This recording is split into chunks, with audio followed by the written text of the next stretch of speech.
Yes, I am on the top of a tank, but no, I haven't been called into the army. I'll explain to you everything in just a moment.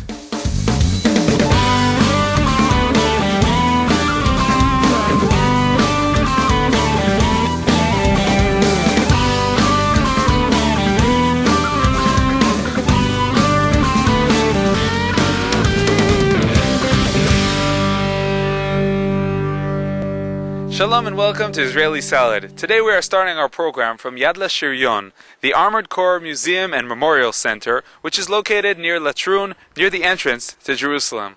The Yad LaShiryon site was created in the early 80s through the initiative of veteran commanders of the Armored Corps. The Armored Corps Association was established with the goal of creating a center to commemorate the heroes of the Armored Corps. The Corps served as the IDF's main strike force and helped determine the outcome of Israeli wars. These tank units have been involved in some of the most difficult battles in Israel's history. One of the pivotal battles took place here at Latrun. The battle was critical in the attempt to free Jerusalem from the Jordanian threat. One of the tanks which took part in this battle is now displayed on the top of a pedestal as the main monument of Yad LaShiryon. At Yad LaShiryon, the Armored Corps Association displays many different kinds of armored vehicles, from the small French tank which was used by the Israeli soldiers during the War of Independence in 1948, to the armored fighting vehicles which are still being used today to protect the State of Israel. Now this here is the Merkava tank, which is the flagship of the Israeli tank industry. The technical schematics of the Merkava tank and the components of the tank that assure its safety are so confidential that even the soldiers using this tank don't know what it's made of. There is already a fourth improved model of the Merkava tank. This model is not available for the display because all the units are currently in use. Here we can see a very interesting display. What they did here actually is take a tank and cut it into two so we can see the interior of the tank. Okay, now here we are at the bad guys section of the Latrun Museum. There is a big collection here of enemy tanks. Now here we are in a Lebanese tank. As you see, the color of this tank is blue. The reason for this is because the Lebanese believed, there was a superstition believing that blue brings good luck. Now, I don't know how this would work in terms of camouflage, like when the tank would be driving through a desert or through a forest, but this is what the Lebanese believed in. Many groups of people visit the Latrun Yad LaShiryon site. School children who come as part of their educational program to learn the heritage of the Armored Corps, families, and all other types of groups as well. I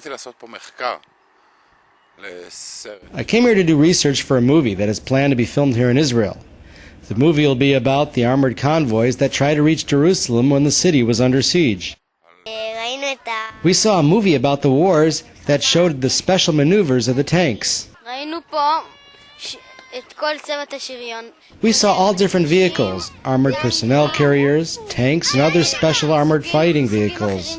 We learned that the Merkava tank helped Israel during the Six-Day War. This is a beautiful place, and I hope they continue to expand and improve it. In addition to the educational experience, the children also have a lot of fun climbing on the tanks and experiencing these powerful vehicles from close. Parents and teachers look at the children playing and hope that by the time these children reach the age of 18, the Yad LaShiryon site will be the only place they will encounter these tanks. Okay, that'll be all for now from Yad LaShiryon in Latrun. We'll be back right after this. You're far away from Israel, but did you know you could enter an Israeli mall? Israel NN Mall is the source for wonderful Israeli and Jewish gifts on the web. So check out our site at IsraelNNMall.com.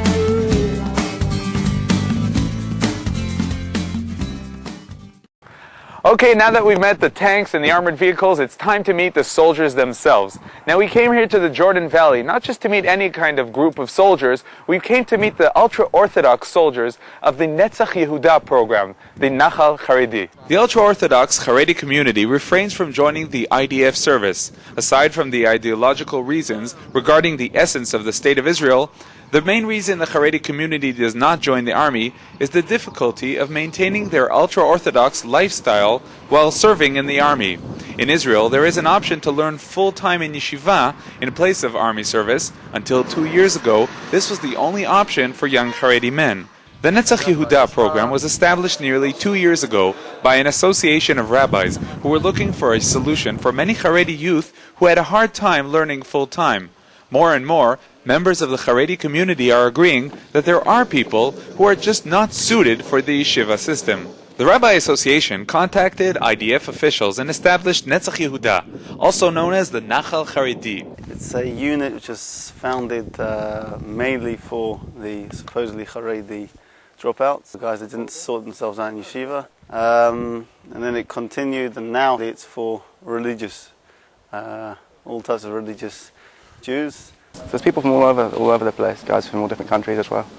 In the past 2 years, the program has developed into a whole operative combat battalion that executes its missions as efficiently and professionally as any other IDF battalion. Whether it's the way people speak to you or relate to you, the way other things sound around the unit, whether it's the whole way people act. I think there's a nice group of people here that know how to work well, and they're nice to each other. After 2 years of active combat duty, the Netzach Yehuda soldiers then take part in an educational program that helps ready them for the civilian job market. So my plans in life were to live in Israel with a job like a regular Israeli. So if you want to work in Israel, you got to go to the army. So that's why I came to the army. The battalion is managed in a strict Orthodox fashion. The food is prepared under the most stringent kosher supervision. There are no women in the battalion's bases to facilitate observance of the Jewish laws of modesty, and there are daily scheduled prayers and Torah learning sessions. The conventional halachic question a religious soldier asks about how to integrate into an existing system is irrelevant. Here, the initial question is how the battalion should be structured. The level of religious observance in the battalion is not a sum of the religious levels of the soldiers. It's simply a religious battalion directed by religious criteria. Despite the battalion's strict religious structure, not all the soldiers' families are pleased with their sons' decisions. There are different stories for each person. There are people who aren't so much in touch with their homes anymore, people whose parents have wanted to push them away because of the fact that they've chosen to serve in the army and do a job that they feel personally is what they need to be doing or what they want to be doing. And they're still here, and they do the job great. Naturally, the parents of the soldiers see the rabbi as an address for all their fears and questions about their sons' situations. That's one of my roles as a battalion rabbi.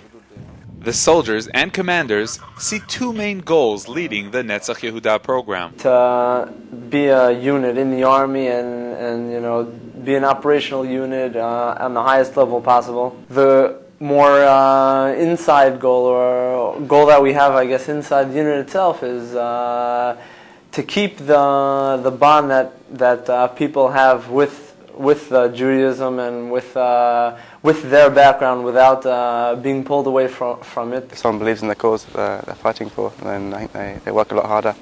It's not like a normal army, we're doing it for a high goal, for the Jewish people. Well, someone's attacking a Jew, you're meant to defend him if you're another Jew. So in that way, there's a mitzvah to defend another Jew. Okay, that'll be all from the Jordan Valley, from the Bekaot checkpoint. We'll be back in the studio in just a moment.